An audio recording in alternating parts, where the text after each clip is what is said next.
You, कैसे हैं आप सभी? आई होप आप सभी अच्छे होंगे। मैं सिया कसाना स्वागत करता हूं आपका नर्सिंग अनलॉक्ड के इस ऑनलाइन प्लेटफॉर्म के ऊपर। तो दोस्तों, आज जिस टॉपिक के बारे में हम डिस्कस करने जा रहे हैं वो है हमारा BLS यानी कि बेसिक लाइफ सपोर्ट। तो BLS को हम एक और नाम से जानते हैं CPR, कार्डियक पल्मोनरी रिससिटेशन। ठीक है, तो ये क्या होता है?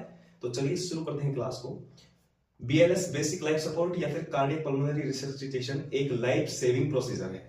लाइफ सेविंग प्रोसीजर है जो हमारे रेस्पिरेटरी और सर्कुलेशन को सुचारू रूप से वापस से स्टार्ट करने में हमारी हेल्प करता है। It help provide oxygen to vital organs. ठीक है, किसी भी इमरजेंसी सिचुएशन में जैसे कि कार्डियक अरेस्ट वगैरह हो गया है ना, रेस्पिरेटरी अरेस्ट हो गया, ऐसी सिचुएशन जिसमें हमारे वाइटल्स ऑर्गन तक ऑक्सीजन की सप्लाई नहीं पहुंच पा रही है, ऐसी सिचुएशन में हम BLS या फिर CPR देते हैं पेशेंट को। ये क्या करती है? ये हमारे रेस्पिरेटरी सिस्टम को, हमारे पल्मोनरी सिस्टम को रिससिटेट करती है। रिससिटेट मतलब वापस से नॉर्मल कंडीशन में ले जाने के लिए यूज की जाती है ना, और हमारे वाइटल ऑर्गन्स तक ये ऑक्सीजन पहुंचाने का काम करती है जब तक कि हमें किसी प्रकार की मेडिकल हेल्प नहीं मिल जाती है। तो ये तो हो गया इसका इंट्रोडक्शन का पार्ट। चलो अब नेक्स्ट देखते हैं इंडिकेशंस की। कौन कौन सी सिचुएशंस ऐसी होती है जिनके अंदर हम किसी पर्सन को CPR प्रोवाइड करवा सकते हैं। ठीक है, तो इंडिकेशंस में देखिएगा, first cardiac arrest, ventricular fibrillation और टैकीकार्डिया एसिस्टोल। ठीक है, ये ऐसी सिचुएशंस है जिसमें हमारा हार्ट है जो पंप करना स्टॉप कर देता है। जैसे वेंट्रिकुलर फिब्रिलेशन है, इसमें क्या है कि abnormal heartbeat, uncontrolled heartbeat हो जाना है ना। टैकीकार्डिया मतलब बढ़ जाना हार्ट बीट्स का। इसके अलावा एसिस्टोल का मतलब ये है कि जो हमारा कंडक्शन सिस्टम है हार्ट का, वो हार्ट की बीट प्रोड्यूस करवाने में फेल हो चुका है। ऐसी सिचुएशन में हम CPR या फिर BLS बेसिक लाइफ सपोर्ट किसी पेशेंट को प्रोवाइड करवा सकते हैं। इसके साथ ही रेस्पिरेटरी अरेस्ट हो गया, CO पॉइजनिंग हो गया। CO poisoning carbon monoxide poisoning होता है ना। उसके अलावा एक्सीडेंट और इंजर्ड पेशेंट अगर कोई, या फिर इलेक्ट्रिक शॉक है, किसी पेशेंट को इलेक्ट्रिक शॉक लग गया तो उसका एकदम से कार्डियक वगैरह रेस्पिरेटरी वगैरह अरेस्ट हो गया है, ऐसे सिचुएशंस में हम पेशेंट को CPR प्रोवाइड करवा सकते हैं। इसके अलावा फॉरेन बॉडी एयरवे ऑब्स्ट्रक्शन, कोई फॉरेन बॉडी किसी एयरवे में, किसी पेशेंट के एयरवे में फॉरेन बॉडी पार्टिकल जाके फंस चुका है, ऐसे सिचुएशन में, और ड्रग रिएक्शन और ड्रग ओवरडोज की सिचुएशन में भी किसी पेशेंट का कार्डियक या फिर रेस्पिरेटरी अरेस्ट हो सकता है। तो ये इंडिकेशंस थे कि इन सिचुएशंस के अंदर हम किसी पेशेंट को CPR या फिर BLS प्रोवाइड करवा सकते हैं। तो ये हो गई इंडिकेशंस की बात। नेक्स्ट अपन देखते हैं असेसमेंट ऑफ CPR। किसी पेशेंट को आप CPR देने जा रहे हैं, ठीक है, तो ऐसे सिचुएशंस में आपको पेशेंट में क्या क्या चीजें असेस करनी है कि इसको CPR देना है या नहीं देना है, या डिसाइड करोगे आप इस असेसमेंट के बाद। ठीक है, तो असेसमेंट के अंदर सबसे पहले एपनिया चेक करते हैं ना, कि ब्रीथिंग चालू है या नहीं है, पेशेंट की सांस ले रहा है या नहीं ले रहा है। एपनिया के बाद में आप चेक करोगे उसकी पल्स, कि उसकी पल्स आ रही है या फिर पल्स एब्सेंट है। उसके अलावा डायलेटेड प्यूपिल, उसका प्यूपिल चेक करोगे आप, आंख के अंदर जो प्यूपिल होता है उसको चेक करोगे कि वो कॉन्स्ट्रिक्ट मतलब सिकुड़ा हुआ है या फिर डायलेटेड मतलब फैला हुआ है। ठीक है, इसके अलावा कॉन्शियसनेस चेक करोगे पेशेंट की, पेशेंट कॉन्शियस है या अनकॉन्शियस है, मतलब कि पेशेंट होश में है या फिर बेहोशी की हालत में है। इस चीज का आपको असेसमेंट करना है। और लास्ट असेसमेंट करना है आपको साइनोसिस एंड फिट्स का। तो ये कुछ असेसमेंट्स है जो CPR प्रोसीजर या फिर BLS प्रोसीजर को स्टार्ट करने से पहले आपको असेस करने हैं एक पेशेंट के अंदर। ठीक है, इसके बाद हम चलो डिस्कस करते हैं next, sequence of CPR for health care provider. आप किसी को CPR प्रोवाइड करवा रहे हैं तो क्या सीक्वेंस रहने वाली है, स्टेप बाय स्टेप कैसे आप किसी पेशेंट को CPR या फिर BLS basic life support provide करवाएंगे, उसको स्टेप बाय स्टेप देखते हैं। तो सबसे पहला स्टेप जो होता है इसके अंदर वो होता है डिटरमाइन द कॉन्शियसनेस। किसी भी पेशेंट को CPR स्टार्ट करने से सबसे पहला स्टेप आपका है कि उसकी कॉन्शियसनेस लेवल को चेक किया जाए कि पेशेंट होश में है या नहीं है। इसके लिए पेशेंट को टच करें और उसका नाम पूछे। अगर मेरे पेशेंट कॉन्शियस है और रिस्पॉन्स दे रहा है, इसका मतलब आपको उसको CPR देने की जरूरत नहीं है। फर्स्ट ऑफ ऑल उसके कान के पास जाके आप तेज साउट करो, चिल्लाओ, उसका नाम पूछो कि आपका नाम क्या है, hello, are you okay, what's your name, ऐसे सवाल उससे करने चाहिए। अगर पेशेंट ने आपको जवाब दे दिया है, वो कॉन्शियस है, तो उसको CPR देने की जरूरत नहीं है। लेकिन अगर पेशेंट अनकॉन्शियस है और अगर वो आपको रिस्पॉन्ड नहीं कर रहा है, तो नेक्स्ट जो स्टेप होने वाला है आपका, वो क्या होने वाला है? नेक्स्ट स्टेप होने वाला है assess pulse for 5 to 10 second. 5 से 10 सेकंड के लिए मात्र, ज्यादा टाइम कंजप्शन नहीं करना आपको। 5 से 10 सेकंड के अंदर उसकी पल्स चेक करनी है। कौन सी पल्स चेक करनी है? कैरोटिड पल्स चेक करनी है। अगर आपको पल्स महसूस हो रही है, अगर पल्स पेशेंट की आपको फील हो रही है तो इसका मतलब ये है कि उसका जो हार्ट बीट सिस्टम है वो चालू है, हार्ट ब्लड पंप वगैरह प्रॉपर कर रहा है। इस सिचुएशन में आपको उसको सीपीआर या फिर बीएलएस देने की जरूरत नहीं है। लेकिन अगर पेशेंट की आपको पल्स भी फील नहीं हो रही है तो what is the next step, अगला स्टेप क्या होने वाला है? तो नेक्स्ट स्टेप देखते हैं। Then perform chest compressions. आपको क्या करना है? चेस्ट कंप्रेशन स्टार्ट करने हैं, ठीक है। चेस्ट कंप्रेशन स्टार्ट करने से पहले जिस जगह पर पेशेंट पहले था, है ना, जो डेंजर हाई रिस्क एरिया है, मतलब किसी का रोड ट्रैफिक एक्सीडेंट हुआ है, फॉल इंजरी वगैरह हुई है या भीड़ भाड़ वाला इलाका है, तो वहां से पहले पेशेंट को क्या करना है? आपको शिफ्ट करना है किसी सेफ जगह पे। सेफ जगह पे शिफ्ट करने के बाद में फिर आपको क्या करना है? पेशेंट को सुपाइन पोजीशन में फ्लैट सरफेस पे लिटा देना है। एकदम सीधी सतह होनी चाहिए जिस पर आपको पेशेंट को एकदम सुपाइन पोजीशन में सीधा लिटा देना है। और उसके बाद में आपको क्या करना है? चेस्ट कंप्रेशन स्टार्ट करनी है। अब चेस्ट कंप्रेशन की पोजीशंस क्या क्या होगी आपको डायग्राम में दिख रहा होगा। कुछ इस तरीके से आपको अपने हाथ की लोकेशन को उसकी चेस्ट पे सेट करना है, ठीक है, सेट करना है। जैसे कि सबसे बेस्ट जो मेथड्स होते हैं, किसी अडल्ट को आप सीपीआर दे रहे हैं तो उसमें क्या है कि जैसे पेशेंट फ्लैट सरफेस पे आपने लिटा दिया, लिटाने के बाद में आपको अपने एक हैंड को दूसरे हैंड से लॉक करना है, ठीक है। उसके बाद में अपनी एल्बोज को लॉक करना है। आपका हाथ ऐसे मुड़ना नहीं चाहिए। सीपीआर चेस्ट कंप्रेशन देते टाइम एकदम अपने हाथ को ऐसे लॉक कर लेना है। और लॉक करने के बाद में आपकी अपर बॉडी वेट, मतलब जो आपकी कमर से ऊपर का हिस्सा है, अपर बॉडी वेट की हेल्प से आपको कंप्रेशंस देने हैं चेस्ट पे। तो आइए एक टेबल के जरिए समझते हैं कि कितने कंप्रेशंस कौन कौन से एज ग्रुप के देने चाहिए और कितनी ब्रीथिंग्स वगैरह देनी चाहिए। तो जैसे आपको पीछे दिख रहा होगा एक चार्ट है, इसमें अपन देखते हैं अडल्ट के लिए, चाइल्ड जो बिलो 8 ईयर 8 साल से कम का जो बच्चा है उसके लिए, और एक इन्फेंट जो नए न्यू बॉर्न बेबी है अभी जिसका जन्म हुआ है उसके लिए। तो इन सब के लिए पल्स असेसमेंट देखते हैं। तो पल्स असेसमेंट आपको जैसे पता है मैंने पहले कि 5 से 10 सेकंड के अंदर आपको पल्स का क्या करना है? असेसमेंट करना है, ठीक है। तो जो अडल्ट है, अडल्ट के अंदर आपको कैरोटिड पल्स चेक करनी है। जो आपकी नेक रीजन में कैरोटिड पल्स होती है वहां से आपको पल्स असेसमेंट करना है कि पल्स है या नहीं है। अगर पेशेंट बच्चा है बिलो देन 8 ईयर, अगर बच्चा है 8 साल से छोटा बच्चा है, तो उसके लिए आपको फीमोरल पल्स चेक करनी है जो आपकी जांघ के अंदर होती है। जो बच्चे की जांघ के अंदर फीमोरल पल्स फील होती है आपको वहां से पल्स असेसमेंट करना है। इसके अलावा अगर न्यूबॉर्न बेबी है, इन्फेंट है, तो इन्फेंट के लिए आप ब्रेकियल जो आप हाथ में होती है वो, या फिर आप फीमोरल पल्स दोनों असेसमेंट कर सकते हो, ठीक है। अब चेक देखते हैं कि कंप्रेशंस मेथड कौन कौन से यूज होते हैं, ठीक है। तो अगर अडल्ट है पेशेंट तो आपको जैसे मैंने बताया one hand place, second hand lock, elbow lock और अपर बॉडी वेट से ना, इस तरीके से आपको अडल्ट में देना है। अगर चाइल्ड है बिलो 8 इयर्स तो उसके लिए आप वन हैंड या फिर टू हैंड दोनों तरीके से आप यूज कर सकते हैं, ठीक है। और अगर पेशेंट इन्फेंट है तो इन्फेंट के लिए आपको 2 फिंगर या फिर 2 थंब, इनके थ्रू आप कंप्रेशंस देना स्टार्ट कर सकते हैं, ठीक है। कंप्रेशंस की जगह कौन कौन सी रहेंगी?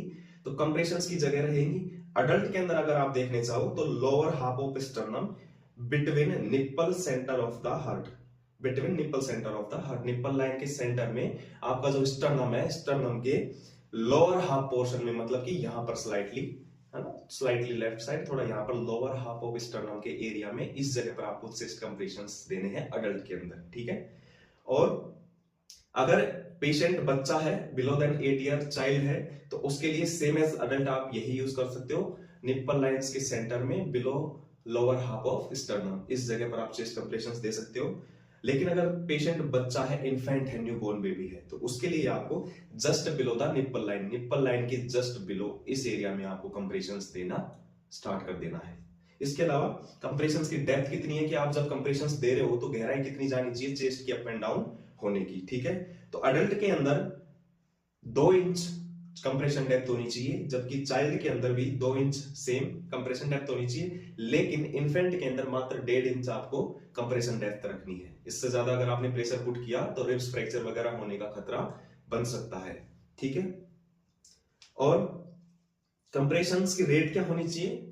तो अडल्ट के अंदर 100 सेम, चाइल्ड के अंदर 100 कंप्रेशन पर मिनट और इन्फेंट के अंदर भी 100 कंप्रेशन पर मिनट। ये आपकी क्या होनी चाहिए? रेट होनी चाहिए कि किसी भी पेशेंट को जब आप सीपीआर दे रहे होते हैं, ठीक है। इसके अलावा अब देखते हैं कि कंप्रेशन और वेंटिलेशन रेशो क्या रहता है जब आप सीपीआर या फिर basic life support procedure perform कर रहे हैं किसी पेशेंट के ऊपर। तो कंप्रेशन और वेंटिलेशन का रेशो क्या होने वाला है? तो अगर रेस्क्यूअर एक है तो अडल्ट के अंदर 30 कंप्रेशन पे 2 ब्रीथिंग देनी है, सेम चाइल्ड के अंदर भी 30 कंप्रेशन पर 2 ब्रीथिंग देनी है, और सेम इन्फेंट के अंदर भी 30 कंप्रेशन पर 2 ब्रीथिंग देनी है। लेकिन अगर रेस्क्यूअर एक से ज्यादा 2 आदमी हैं जो बेसिक लाइफ सपोर्ट प्रोसीजर को परफॉर्म कर रहे हैं, तो उस सिचुएशन में आपको अडल्ट के अंदर 30 कंप्रेशंस 2 ब्रीथिंग देनी है, और चाइल्ड के अंदर और इन्फेंट के अंदर दोनों के अंदर 15 कंप्रेशंस और 2 ब्रीथिंग, ये रेशियो आपको मेंटेन करके चलना है। ठीक है, इसके बाद देखते हैं कि नेक्स्ट स्टेप क्या है। आपने कंप्रेशंस दे दी हैं पेशेंट को, ठीक है, फ्लैट सरफेस पे लिटाया आपने, आपको जिस तरीके से बताया गया उस तरीके से, उतनी डेप्थ से, उस टेक्निक से आपने चेस्ट कंप्रेशंस दे दिए हैं। नेक्स्ट स्टेप है आपका fourth, open airway. Open airway को ओपन करना है आपको, 2 तरीके से आपको ब्रीथिंग्स प्रोवाइड करवानी है, ठीक है, पेशेंट को। फर्स्ट मेथड है हेड टिल्ट चिन लिफ्ट मेथड, ठीक है। तो टंग ऑब्स्ट्रक्शन को रोकने के लिए पेशेंट का हेड टिल्ट करना है, सिर को पीछे की तरफ ऐसे खींचना है, ऐसे हेड टिल्ट करना है, और चिन लिफ्ट मतलब तो ये जो आपकी चिन है इसको पकड़ के नीचे की तरफ खींचना है, ठीक है। इस तरीके से आपको उसका माउथ ओपन करना है, ठीक है, और प्रेशर लगा के आपको नोज की उसको बंद करनी है, और माउथ टू माउथ आपको ब्रीथिंग्स देनी होती है, ठीक है। तो ये तो हो गया आपका हेड टिल्ट चिन लिफ्ट मेथड। दूसरा होता है जो थ्रस्ट मैन्यूवर। जो थ्रस्ट मैन्यूवर ऐसे पेशेंट्स में परफॉर्म किया जाता है जिनके जॉ लाइन वगैरह ब्रेक हो चुकी है, स्पाइनल या फिर नेक इंजरी है, जिन पेशेंट से मान लो किसी रोड ट्रैफिक एक्सीडेंट हुआ है, कहीं से गिर गया कोई पेशेंट, ऐसे पेशेंट को आप सीपीआर दे रहे हो, उसकी जॉ लाइन, स्पाइनल कॉर्ड या फिर कोई नेक इंजरी हो गई है, तो ऐसे सिचुएशंस में आप है जो हेड टिल्ट या फिर चिन लिफ्ट वाला मेथड यूज नहीं कर सकते। आपको कौन सा मेथड यूज करना है, जो थ्रस्ट मैन्यूवर वाला मेथड यूज करना है, ठीक है। जैसे आपको इसमें पीछे दिख रहा है, पीछे की तरफ से आपको जो लाइन को ऐसे होल्ड करके रखना है, उसके बाद आपको एयर टिल्ट करके एयर पे ओपन करके आपको ब्रीथिंग प्रोवाइड करवानी है किसी भी पेशेंट को, ठीक है। नेक्स्ट स्टेप क्या है, check breath and deliver breathe.